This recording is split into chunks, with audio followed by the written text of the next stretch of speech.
আসসালামু আলাইকুম। আজকে খুবই ইন্টারেস্টিং একটা জিনিস আমার সংগ্রহে অ্যাড হওয়ার জন্য আসছে।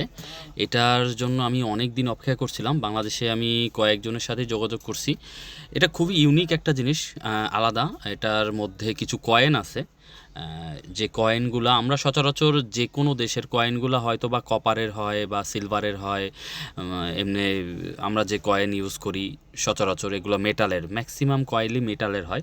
বাট এটার মধ্যে আছে কিছু প্লাস্টিকের কয়েন। ট্রান্সনেস্ট্রিয়া একমাত্র দেশ, সম্ভবত একমাত্র দেশ যারা প্লাস্টিকের কয়েন ইউজ করে।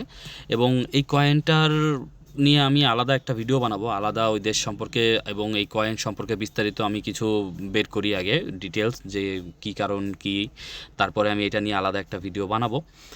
আর এই কয়েনগুলা খুবই আলাদা, যেহেতু মেটাল কয়েন ছাড়া আমরা এখন পর্যন্ত মনে হয় না হাতে মেটাল কয়েন ছাড়া নিয়েছি কেউ। বাট এটা প্লাস্টিকের কয়েন এবং সিকিউরিটি ইস্যুর দিক থেকেও এটা নাকি বেস্ট। ওরা বলে যে এই কয়েনগুলা সিকিউরিটির দিক থেকে মানে নকল করা প্রায় অসম্ভব বা সম্ভব না।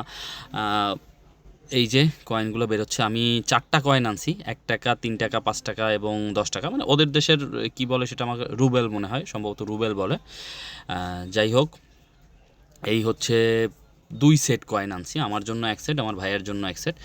আমি অনেক দিন ধরেই, কারণ সম্ভবত পৃথিবীর একটা দেশই যারা এই প্লাস্টিকের কয়েন তৈরি করে, সেই জন্য এটা একটু রেয়ার, পাওয়া যাচ্ছিল না। তা এক ভাইয়ের কাছে আমি পেয়েছি সেদিন, উনিও আনছে।